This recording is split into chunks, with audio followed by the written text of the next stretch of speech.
नमस्कार, city news मध्ये आपले स्वागत आहे। आपण बघत आहात दुपारच्या बातम्या। बघूया आतापर्यंतच्या घडामोडी। महाराष्ट्राच्या राजकारणातून एक मोठी बातमी समोर येत आहे। माजी खासदार नवनीत राणा यांना सोशल मीडियावर अश्लील शिवीगाळ करणारा मुख्य आरोपी आणि त्यांचे साथीदार अखेर पोलिसांच्या ताब्यात आले आहेत। अमरावती पोलिसांनी ही कारवाई केली असून या कारवाईमुळे एकच खळबळ उडाली आहे। माजी खासदार नवनीत राणा यांच्याबद्दल सोशल मीडियावर आक्षेपार्ह व्हिडिओ आणि पोस्ट व्हायरल करणाऱ्या आरोपींना पकडण्यात पोलिसांना यश आलं आहे। गेल्या काही दिवसांपासून नवनीत राणा यांना लक्ष्य करून सोशल मीडियावर शिवीगाळ करणारे व्हिडिओ तयार केले जात होते, ज्यामुळे राजकीय वर्तुळात तीव्र प्रतिक्रिया उमटल्या होत्या। अमरावती पोलीस युनिट 2च्या पथकाने या प्रकरणाची गांभीर्याने दखल घेत तपास सुरू केलाय। या तपासणीदरम्यान पोलिसांनी मुख्य आरोपी 28 वर्षीय शेख इजाज शेख मुसा राहणार पथरोड अंजनगाव सुरजी याला अटक केली आहे। पोलिसांनी केलेल्या तपासात हा व्हिडिओ तयार करून व्हायरल करण्याकरिता त्याला मदत करणाऱ्या आणखी 4 जणांनाही अटक करण्यात आली आहे। पोलिसांनी दिलेल्या माहितीनुसार या 5ही आरोपींना छत्तीसगडमधील भिलाई येथून ताब्यात घेण्यात आले आहे। पोलिसांनी त्यांची कसून चौकशी सुरू केली असून यामागे आणखी कोणाचा हात आहे का याचा तपास सुरू आहे। ही कारवाई अमरावती पोलिसांच्या कार्यक्षमतेची साक्ष देत आहे।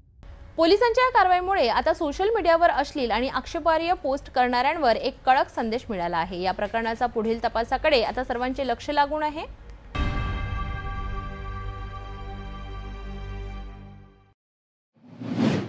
अमरावतीतील प्रसिद्ध अंबादेवी एकविरा देवी मंदिर हे श्रद्धेचं मोठं केंद्र।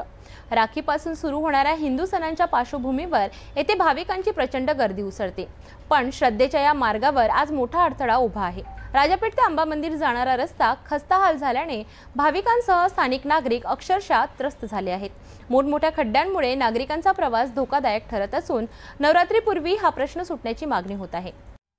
अमरावतीतील राजापेठ भागातून अंबादेवी व एकविरा देवी मंदिराकडे जाणारा रस्ता हा केवळ श्रद्धाळूंसाठी नव्हे तर स्थानिकांसाठी देखील जीवनवाहिनी आहे।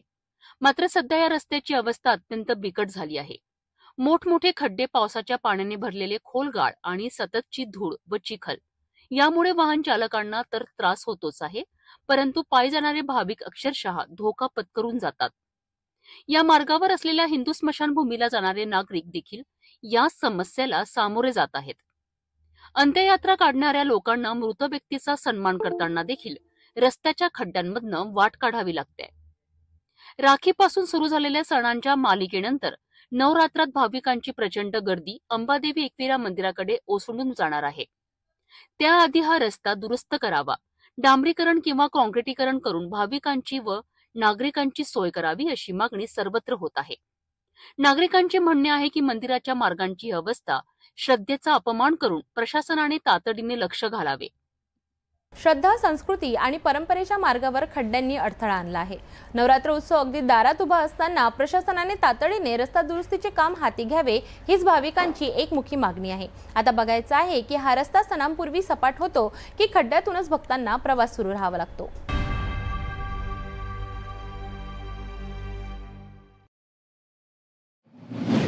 आरमोरी शहरातून एक दुःखद बातमी समोर येत आहे। शहरातील मुख्य मार्गावरील एका दुचाकी शोरूमची जुनी भिंत कोसळून 3 तरुणांचा दुर्दैवी मृत्यू झालाय, तर 3 जण गंभीर जखमी झाले आहेत। या घटनेमुळे शहरात हळहळ व्यक्त केली जात आहे।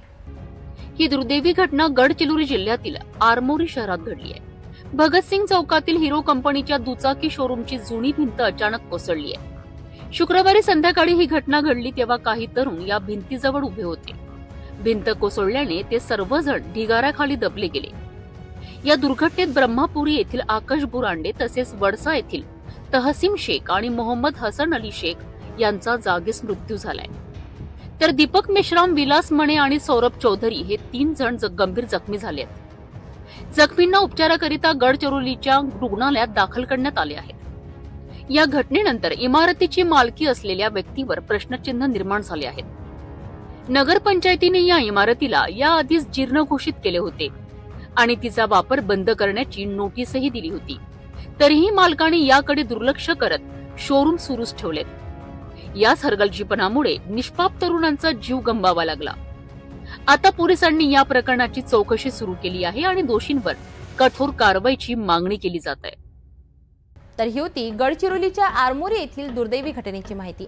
नगरपंचायतीच्या नोटिसीकडे दुर्लक्ष केल्यामुळे ही घटना घडल्याचे समोर येत आहे। या प्रकरणी पोलीस अधीक्षक अधिक तपास करीत आहेत।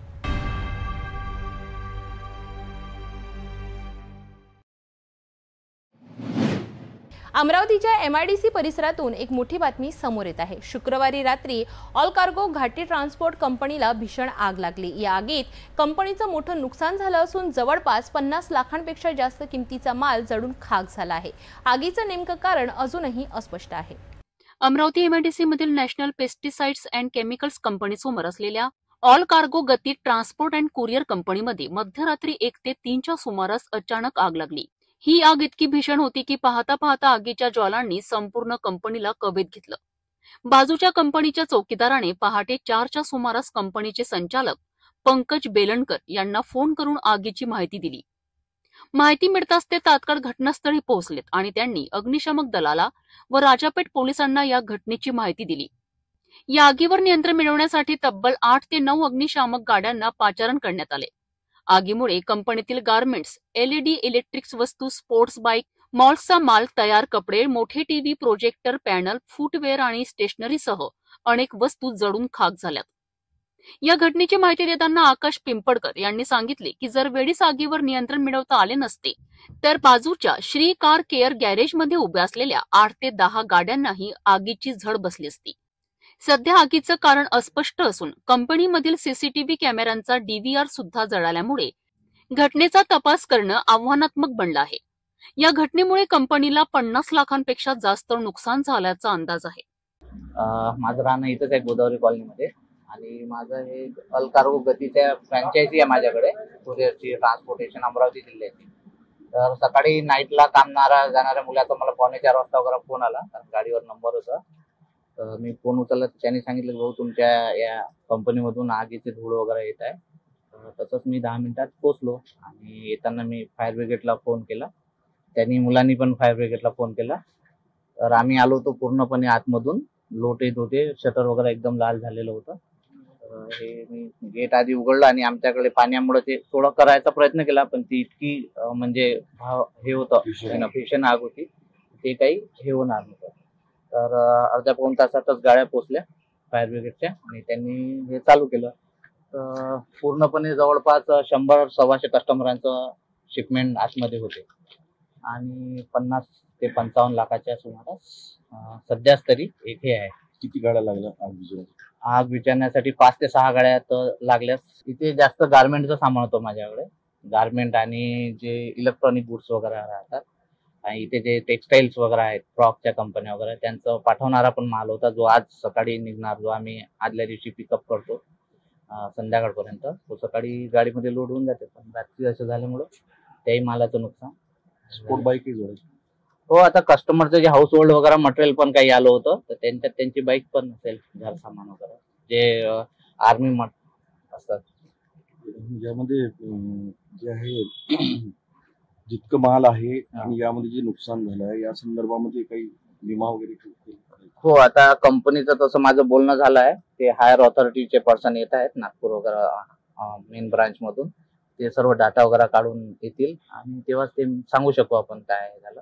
कारण इथलं तर सिस्टम वगैरे जळालं आहे, तर इथून आता सध्याच आपण काही नाही, पण एक अप्रॉक्सिमेटली तरी 50-55 लाखाच्या आसपास तरी आहे, कारण 100-125चा डाटा मी संध्याकाळीच आमच्याकडे अनलोड झाला आहे। काय अंदाज आहे नेमका आग लागण्याचं, काय असं प्राथमिक अंदाज? तर प्राथमिक तर आता जसं पाहत्यावरून इलेक्ट्रिकच वाटत आहे, शॉर्ट सर्किटचं। तर दुसरं आता आल्यावर सर्वेअर वगैरे सर्व मटेरियल चेक केल्यावर पाहू काय अजून दुसरं, आणि CCTV आजूबाजूचे चेक केल्यावर माहीतच पडेल काय आहे। इथे शॉर्ट सर्किटची समस्या होत आहे का, असं महावितरण जबाबदार आहे त्यासाठी सगळे वाटते? हो, आता 1-2 आता ह्याच कंपनीला 1-2 वर्षा अगोदर नॅशनल केमिकल मध्ये ते घटना झाली, तुम्हाला माहीतच असेल, खूप मोठी। आणि आता एक दाल मिल इथे झालेली आहे MIDC चौकात। शॉर्ट सर्किटचे प्रॉब्लेम तर होत आहेत। एका क्षणात ट्रान्सपोर्ट कंपनीचं मोठं नुकसान झालं। या घटनेमुळे MIDC मधील सुरक्षा व्यवस्था आणि विशेषतः अग्निशमन विभागाची गाडी MIDC मध्ये उपलब्ध नसल्याची उणीव पुन्हा एकदा समोर आली आहे। या प्रकरणी पोलीस अधिक तपास करीत आहेत।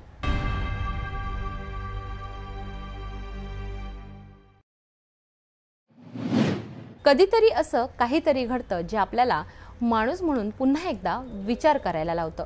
आजची ही कथा आहे एका आईच्या अतूट प्रेमाची आणि एका मुलीच्या जगण्याची।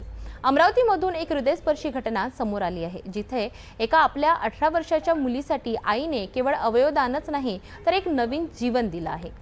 बेसिकली आनंद होतोय की किडनी ट्रान्सप्लांटेशनची जी प्रक्रिया आहे ती अविरतपणे आम्ही चालू ठेवली आहे।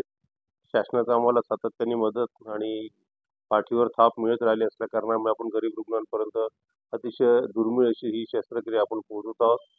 जी काही रुग्ण आहेत ती अतिशय गरीब परिवारातली आहेत, ज्यांनी कधी जीवनात विचार केला नसता की आपल्या रुग्णाला ट्रान्सप्लांट करून पुनर्जन्म देण्यात येईल। त्यामुळे मला असं वाटतं निश्चितचपणे आम्हाला सुद्धा सांगताना आनंद होतोय। विशेष म्हणजे सर्व समाजाच्या लोकांना याचा फायदा होत आहे। मग तो अल्पसंख्याक समाज असो, बुद्धिस्ट समाज असो, मुस्लिम समाज असो, हिंदू असो, जैन असो, त्या समाजाचा कोणत्याही प्रकारचा यात डिस्क्रिमिनेशन नाही आहे। सगळ्यांसाठी आपण ट्रान्सप्लांटेशन कोणताही भेदभाव न करता करतो आहोत। आणि आज सांगताना आनंद होतो की ग्रामीण भागातली मुलगी अशना तहसीन 18 वर्षाची, 18 जेमतेम वर्ष वय तिचं झालेलं होतं, शाळेतच जात होती आणि अचानक तिला मागच्या वर्षी कळलं की तिच्या किडन्या काम करत नाहीत। 6 महिन्यापासून आमच्या इथे डायलिसिस सुरू होती, पण जेव्हा आम्ही ट्रान्सप्लांटेशनचं तिच्यासमोर ही जी काय उपचार पद्धती मांडली, तात्काळपणे त्यांच्या परिवारातल्या सगळ्या मंडळींनी त्याला होकार दिला आणि मग आम्ही 3 महिने सातत्याने तिच्या सगळ्या टेस्ट करून आज सगळ्या सक्सेसफुली आज तिचं ट्रान्सप्लांटेशन करू शकलो। सांगताना आनंद होतोय। तिचा रक्तगट AB पॉझिटिव्ह आणि आईचा रक्तगट होता B पॉझिटिव्ह। तिचं वय 18 वर्ष, आई आहे मिसेस रुबीना परवीन, 42 वर्ष वयाची, B पॉझिटिव्ह, राहणार देऊरवाडा, चांदूर बाजार जवळ। म्हणजे अतिशय ग्रामीण भागातली आणि अतिशय गरीब कुटुंबातला परिवार असताना सुद्धा त्यांनी ट्रान्सप्लांटेशनच्या प्रक्रियेला साथ दिली आणि आज मला सांगताना आनंद होतो की ती शस्त्रक्रिया अतिशय सुंदर, एकदम 4 तासामध्ये पूर्ण शस्त्रक्रिया करून 12 वाजता दोन्ही डोनर आणि रिसिपियंट आमच्या KTICU मध्ये परत आले।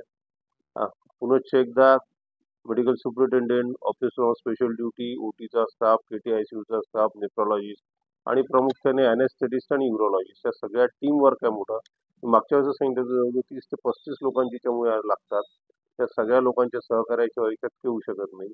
पण परत एकदा मी तुमच्यापर्यंत सिटी चॅनलच्या माध्यमातून कळवू इच्छितो की महाराष्ट्रातलं एकमेव सेंटर आहे तिथे एवढ्या मोठ्या प्रमाणात किडनी ट्रान्सप्लांटच्या सर्जरी चालू आहे। त्यावेळेस आम्हाला एका आठवड्यात 2 शस्त्रक्रिया करण्याचा मान आणि संधी मिळतोय। त्याबद्दल अजून परत आमची जी टीम आहे अतिशय उत्सुक आहे आणि आनंदी आहे। आणि त्यानंतर 15 ऑगस्ट असल्या कारणाने सुट्टी आहे। 22 तारखेला आमचं परत याच महिन्यातलं 3रं ट्रान्सप्लांट। त्यामुळे आमचं सातत्याने हा प्रयत्न राहील की दर शुक्रवारला एक किडनी ट्रान्सप्लांटेशन करायचं आणि वर्षाच्या सरतेशेवटीपर्यंत 100चा जो आकडा आम्ही पार पाडूया।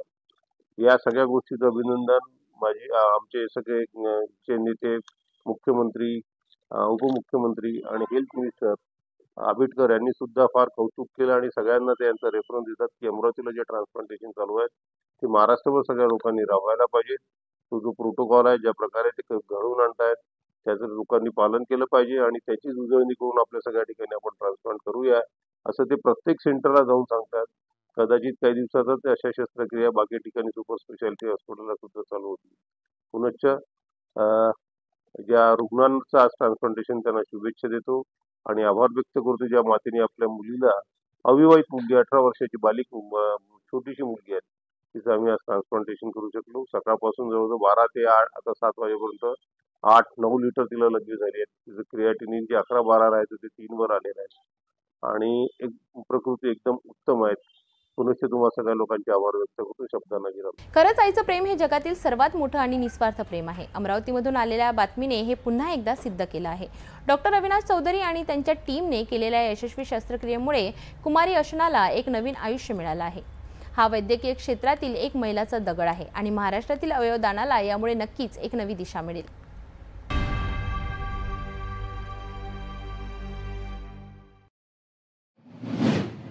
वेळ झाली आहे अल्पशा विश्रांतीची, भेटूया विश्रांतीनंतर।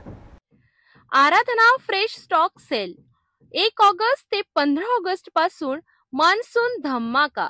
1 ऑगस्ट ते 15 ऑगस्ट स्वातंत्र्य दिनानिमित्त भव्य मान्सून सेल।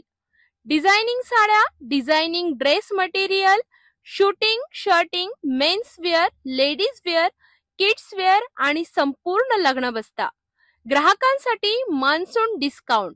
आराधना wholesale shopping mall, Jawahar gate road, Amravati. एक व्ह्यू प्लॉट सह मोजकेच प्लॉट शिल्लक.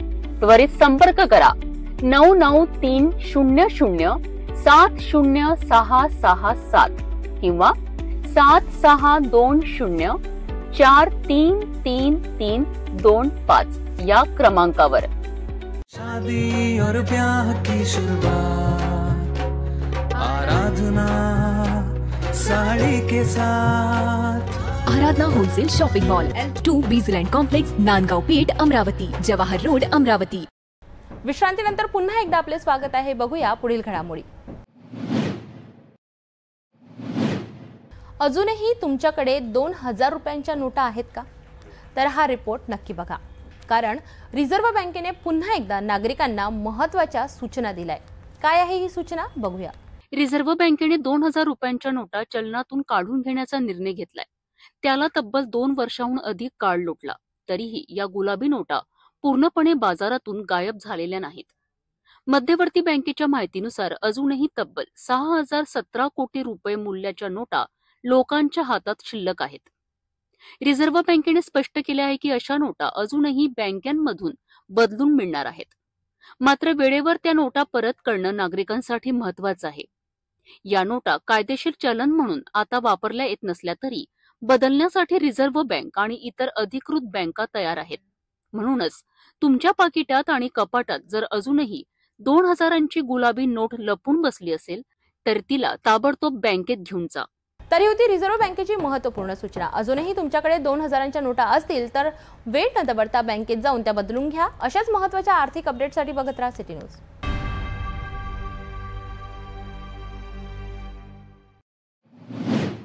सिनेमा चौक शहराचा गजबजलेला भाग, पण इथे आज नागरिकांना समस्या अनावर झाल्या आहे. कारण इथल्या मुत्री घरातून पसरत असलेली घाण आणि दुर्गंधी नागरिकांच्या आरोग्याला गंभीर धोका निर्माण करीत आहे. विद्यार्थ्यांपासून व्यावसायिकांपर्यंत सगळ्यांनाच या अस्वच्छतेचा फटका बसत आहे. सिनेमा चौकात असलेलं सार्वजनिक प्रसाधनगृह सध्या नागरिकांसाठी डोकेदुखीचं कारण बनलं आहे. या भागातून रोज मोठ्या प्रमाणात विद्यार्थी, महिला आणि पुरुष नागरिकांचं येणं जाणं होतं. मात्र प्रसाधनगृहातील घाण थेट रस्त्यावर पडलेल्या खड्ड्यात जमा होत आहे. त्या खड्ड्यातून वाहनं गेल्यावर त्यांच्या चाकांवरून ही घाण रस्त्यावर पसरते. परिणामी परिसरात सतत दुर्गंध पसरत असून नागरिकांना नाक दाबूनच तिथून जावं लागतंय. स्थानिक व्यावसायिकांनाही दिवसभर या अस्वच्छतेचा सामना करावा लागतोय. या प्रसाधनगृहामधील घाण वाहून नेण्यासाठी योग्य नालीच नाही. नगर परिषदेकडून नाली खोदून ठेवली आहे, परंतु त्यात पाईप बसवण्यात आलेला नाही. नाली अपुरी असल्याने खड्डा कायम भरलेला राहतो आणि घाण तशीच साचत राहते. यामुळे नागरिकांचा त्रास दिवसेंदिवस वाढतोय. नागरिकांनी नगर परिषदेला तातडीने पाईप बसवून नाली पूर्ण करण्याची, खड्डा बुजवण्याची आणि प्रसाधनगृहातील घाण नियमितपणे साफ करण्याची मागणी केली आहे. अन्यथा या अस्वच्छतेमुळे परिसरात रोगराई पसरण्याचा धोका नाकारता येणार नाही. सिनेमा चौकासारख्या मुख्य भागात असं घाणीचं साम्राज्य असणं ही नक्कीच लाजिरवाणी बाब आहे. प्रशासनाने या तक्रारीवर तातडीने पावलं उचलून नागरिकांना या त्रासापासून मुक्त करावं अशी अपेक्षा आहे.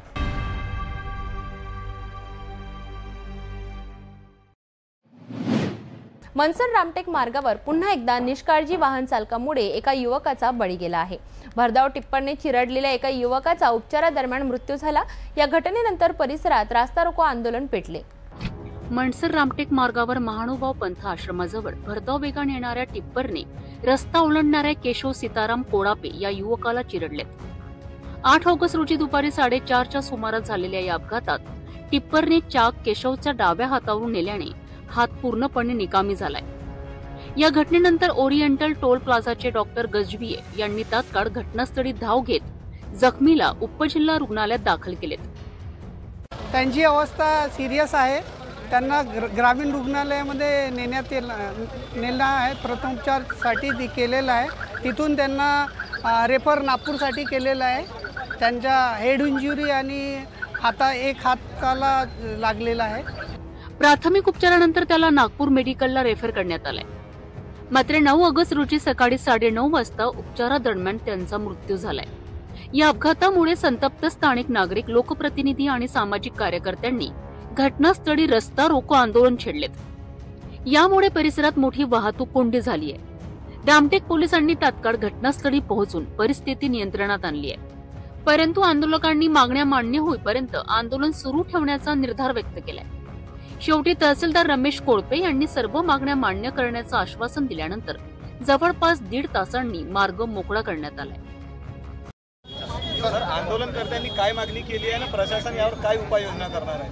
आज 4:30च्या दरम्यान मनसर रामटेक रस्त्यावरती मानभाव आश्रमच्या अपोजिट साईडला एक केशव सीताराम कोडापे माजरा गाव आहे वरोरा तालुक्यातलं, तिथल्या व्यक्तीचा या ठिकाणी ॲक्सिडेंट झालेला आहे.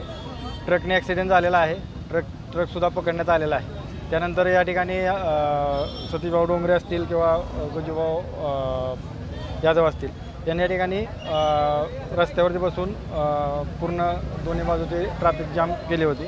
त्या अनुषंगाने या ठिकाणी पोलीस आणि तहसील कार्यालयामार्फत आम्ही आलो. त्या ठिकाणी त्यांच्या ज्या मागण्या आहेत की या ठिकाणी जवळजवळ एक 3,000 ते 4,000 लोक दर पौर्णिमेला या ठिकाणी असतात.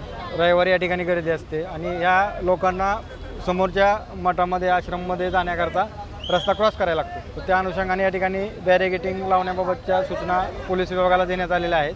त्याचबरोबर या ठिकाणी त्या दिवशी पौर्णिमेला आणि रविवारी पोलीसचा या ठिकाणी बंदोबस्त राहील. त्यानंतर आपल्या मनसर चौकामध्ये ट्रॅफिक जास्त असते, त्या ठिकाणी सुद्धा मोठा चौक आहे, त्या ठिकाणी सुद्धा ट्रॅफिकचे पोलीस कर्मचारी त्या ठिकाणी ट्रॅफिक मॅनेजमेंट करता लावण्यात येते. आणि जो मनसरपासून रामटेकपर्यंतचा जो रस्ता आहे हा नॅशनल हायवे, या ठिकाणी वरचे स्ट्रीट लाईट आहेत ते कधी बंद असतात. त्याबाबत सुद्धा जगताप जे आहेत डेप्युटी इंजिनियर नॅशनल हायवे, त्यांच्याशी बोललो आहे मी स्वतः, आणि त्या 3-4 मागण्या आहेत त्या पूर्ण होतील.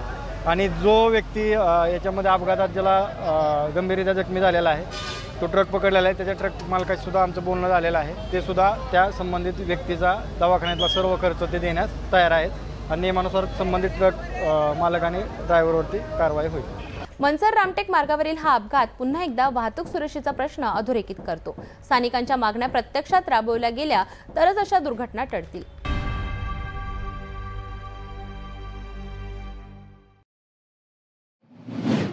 गेल्या 2 दिवसांपासून सुरू असलेल्या जोरदार पावसामुळे हदगाव तालुक्यात मोठी परिस्थिती निर्माण झाली आहे. काल रात्री अचानक झालेल्या ढगफुटी सदृश्य पावसामुळे आमगव्हाण गावात काय घडलं जाणून घेऊया. नांदेड जिल्ह्यात गेल्या 2 दिवसांपासून मुसळधार पाऊस सुरू आहे.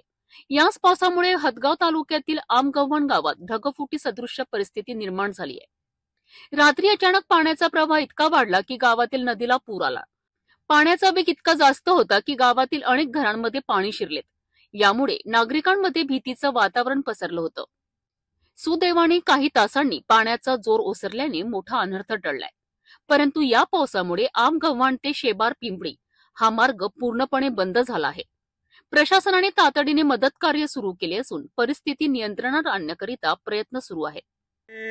ढगफुटी दृश्य पाऊस झाल्यामुळे जवळपास 1 किलोमीटर वाहतूक सगळी ठप्प आहे आणि घरादाराने सगळीकडे पाणी गेलेलं आहे आणि शेबार पिंपरी आणि रोड हे बंद पडला आहे.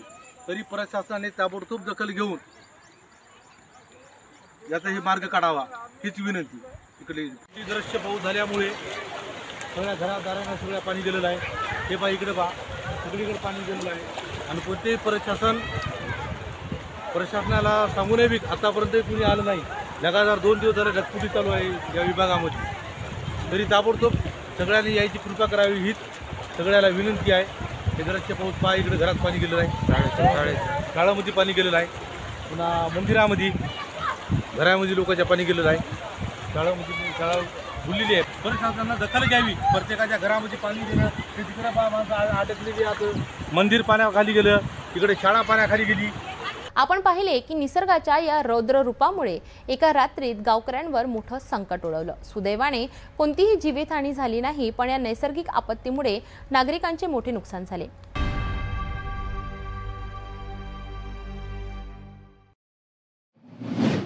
नांदेड जिल्ह्यातील अर्धापूर येथील ग्रामीण रुग्णालयातून बोगस जन्म प्रमाणपत्रे दिल्याचा धक्कादायक प्रकार समोर आला आहे. या प्रकरणात भाजप नेते किरीट सोमय्या यांनी जोरदार पाठपुरावा सुरू केलाय.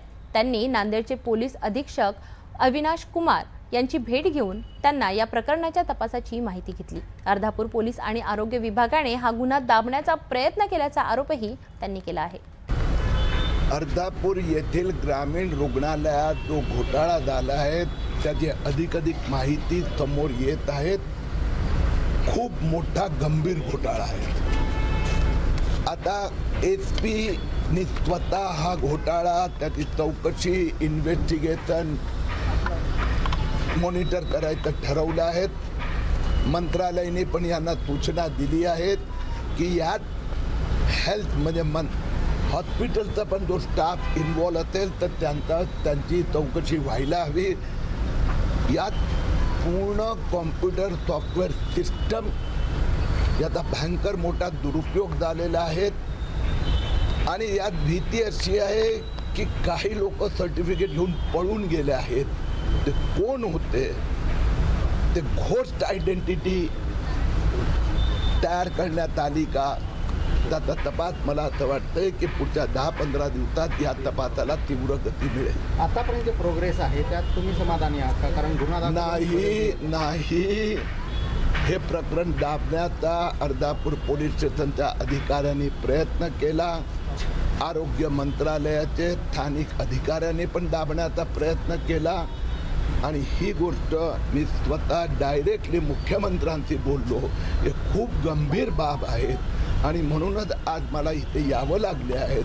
आता SP स्वतः यात आणि DG ऑफिस हे मॉनिटर करणार. बडा नेता असल्याचा आपण पहिल्याच भेटीमध्ये खुलासा केला होता या सगळ्या प्रकरणामागे. माझ्यासाठी हा राजकीय नेत्यापेक्षा पण देशाची जी सिस्टम करप्ट करण्यात आली आहे की देशाचा जो नॅशनल पोर्टल आहे जन्म मृत्यू त्यात आतमध्ये घुसायचं, त्यातनं डॉक्युमेंट काढायचे, त्याचा फोटोशॉप करायचा आणि ते सर्टिफिकेटच्या आधारावर पासपोर्ट मिळवून पळून जायचं.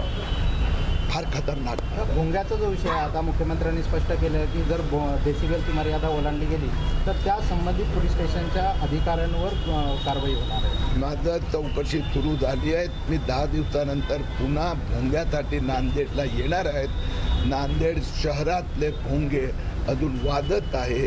पोलिसांनी त्याचा संबंध स्थानिक पोलिसांनी अजूनपर्यंत काही केलेलं नाही आहे. नांदेड आणि लातूर भोंगे बंद होणार. किरीट सोमय्या यांनी उपस्थित केलेल्या प्रश्नांमुळे अर्धापूर ग्रामीण रुग्णालयातील या घोटाळ्याला आता अधिक गंभीर स्वरूप प्राप्त झाले आहे. या प्रकरणाच्या पुढील तपासाकडे सर्वांचे लक्ष लागून आहे.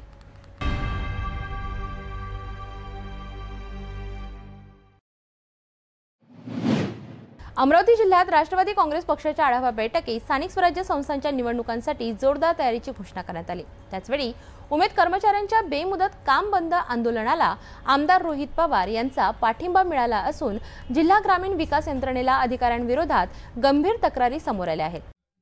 जिल्हा परिषद कार्यालयात सकाळी एक वेगळीच हलचल होती. उमेद प्रकल्प अधिकारी प्रीती देशमुख यांच्या स्थानांतराच्या मागणीकरिता आमदार रोहित पवार स्वतः जिल्हा परिषदेच्या मुख्य कार्यपालन अधिकारी संचिता मोहपात्र यांची भेट घेण्यासाठी आलेत.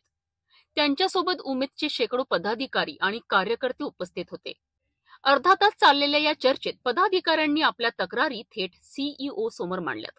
त्यांचा आरोप आहे की उमेद कर्मचाऱ्यांवर सातत्याने मानसिक दबाव आणला जात आहे. या स्थानाला कंटाळून शीतल गर्लेवार या महिलेने आत्महत्येचा प्रयत्न केलाय. ही घटना सर्वांना हादरून टाकणारी आहे. या घटनेच्या निषेधार्थ उमेदचे कार्यकर्ते आणि पदाधिकारी बेमुदत कामबंद आंदोलन करीत आहेत. आमदार रोहित पवार यांच्या मध्यस्थीमुळे या वादाला काही तोडगा निघेल का की संघर्ष आणखी तीव्र होईल याची प्रतीक्षा आता सर्वांनाच आहे. सरकारला या बाबतीत काय पडलंय असं वाटत नाही. एक महिला जी उमेदसाठी काम करते ती कॉन्ट्रॅक्टवर काम करते, हरकत नाही. पण असे किती आहेत या महाराष्ट्रामध्ये? लाखो आहेत. मग तुम्ही त्यांच्याकडे दुर्लक्ष करणार आहात का? एखादा अधिकारी एखाद्या कॉन्ट्रॅक्ट कर्मचाऱ्यावर अन्याय करत असेल, मुद्दामून तिथं जे काही डॉक्युमेंट लागतात, नाहीतर त्याला काय म्हणतो आपण एक KRA रिपोर्ट असतो, तो रिपोर्टच दिला जात नसेल, म्हणजे आता समजा मी अधिकारी मला तुम्ही आवडत नाही आणि मी मुद्दामून तुमचे KRA देणार नाही, मग तुम्ही ऑटोमॅटिकली त्या प्रक्रियेतून बाहेर जाता आणि तुमचा पगारसुद्धा बंद होऊन तुम्हाला हकलही जाऊ शकते. असं जर धमकी देऊन मग उद्या जाऊन वेगळे अधिकारी तिथे येतील, वेगळ्या पद्धतीने अन्यायसुद्धा करतील. मग अन्याय या कॉन्ट्रॅक्टर कर्मचाऱ्यांनी ऐकायचं का? मग हे जे काय आहे हे कुठेतरी ऐकून घेतलं पाहिजे. आता आम्ही सेक्रेटरी साहेबांशी बोललोय, ते त्या बाबतीत लक्ष घालतील असं सांगितलंय. CEO साहेबांना आम्ही फोनवर बोललेलो, पण आता जाऊन त्यांच्याशी आम्ही बोलू आणि हा विषय खरं काय खोटं काय यांच्याकडे पण काही डॉक्युमेंट्स आहेत ते डॉक्युमेंट मॅडमला त्या ठिकाणी आम्ही दाखवून देऊ. पण अशा पद्धतीने अन्याय होत असताना तुम्ही फक्त एकच बाजू ऐकत असाल आणि हे फक्त गरीब आहेत नाही तर कॉन्ट्रॅक्टर म्हणून ह्यांची बाजू तुम्ही ऐकत नसताल तर या राज्यामध्ये आपण बघितलं तर परमनंट जेवढे आहेत त्याच्यापेक्षा कितीतरी जास्त हे कॉन्ट्रॅक्टर वर्कर्स आहेत. आणि तुम्ही जर बघितलं तर परमनंट संघटनेने सुद्धा या लोकांना पाठबळ आणि पाठिंबा तिथं दिलेला आहे. त्यामुळे हे जे काय चाललंय चुकीचं, आम्ही CEO साहेब मॅडमशी जाऊन तिथं बोलू. राष्ट्रवादी काँग्रेस पक्षाच्या बैठकीत निवडणुकीची रणधुमाळी सुरू करण्याबरोबरच उमेद कर्मचाऱ्यांच्या आंदोलनाचा मुद्दाही पुढे आला आहे. आता जिल्हा प्रशासन या मागण्यांवर काय तोडगा काढते याकडे सर्वांचे लक्ष आहे.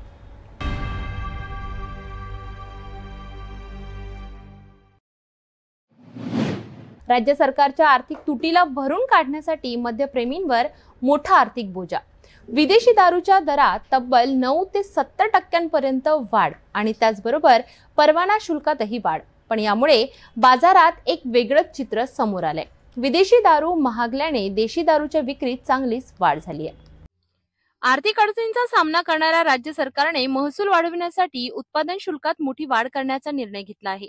विदेशी दारूच्या दरात तब्बल 9 ते 70% वाढ करण्यात आली असून मद्य विक्रीच्या परवान्यांच्या शुल्कातही वाढ करण्यात आली आहे. विशेष म्हणजे भारतीय बनावटीच्या विदेशी दारूंमध्ये सर्वाधिक 55 ते 85 रुपयांपर्यंत दरवाढ झाली आहे. या वाढीमुळे शासनाच्या तिजोरीत दरवर्षी अंदाजे 14,000 कोटी रुपयांची भर पडणार असल्याचा अंदाज आहे. दर वाढल्यानंतर ग्राहकांच्या खिशाला चटका बसला आहे. विदेशी दारूचे दर वाढल्याने आणि देशी दारूचे दर स्थिर राहिल्याने अनेक तळीरामांनी पर्याय म्हणून देशी दारूकडे वळण्यास सुरुवात केली आहे. बडनेरा नवी वस्ती भागात देशी व विदेशी दारूची प्रत्येकी एक दुकाने आहेत, तर जुनी वस्ती भागात एकमेव देशी दारूची दुकान आहे. विदेशी दारू परवडत नसल्याने आणि सवय सोडणे अवघड असल्याने अनेक जण देशी दारू विक्री केंद्राकडे वळत आहेत. जाणकारांच्या मते या दरवाढीमुळे देशी दारूची मागणी आणि विक्री दोन्हीमध्ये लक्षणीय वाढ झाली आहे. तर विदेशी दारू महागल्याने देशी दारूची मागणी वाढणं हे राज्यातील मद्य व्यवसायातील एक नवं समीकरण ठरते. सरकारला महसूल मिळणार असला तरी ग्राहकांचा खिसा रिकामा होणं आणि त्यांच्या पसंतीत बदल होणं ही दोन्ही बाजू लक्षवेधी आहेत.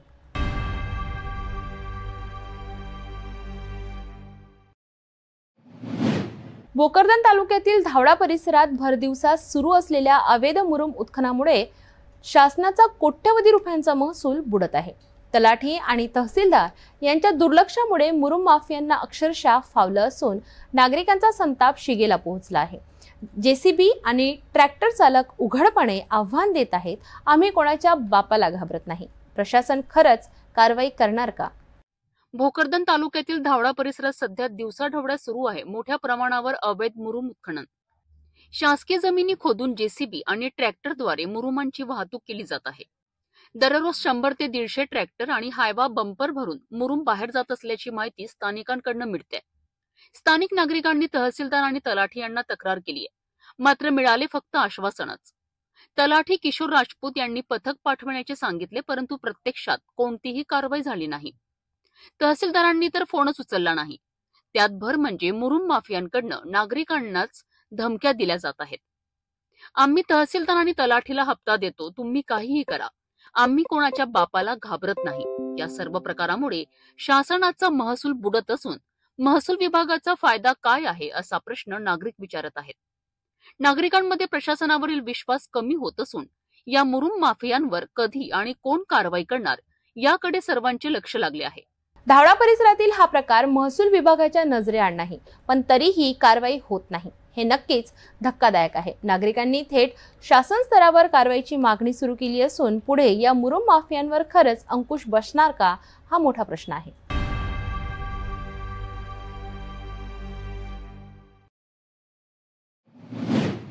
दुपारच्या बातम्यांमध्ये एवढेच. भेटूया सायंकाळच्या बातम्यांमध्ये. तोपर्यंत नमस्कार. हर खबर पर पैनी नजर, हर मुद्दे पर सटीक वार, यही है सिटी न्यूज की पहचान. जहाँ सच्चाई की आवाज दबाई जाती है, वहाँ सिटी न्यूज उठाता है सवाल. हर स्क्रीन पर, हर प्लेटफॉर्म पर हमारी मौजूदगी बोलती है. सिटी न्यूज हमेशा सच के साथ.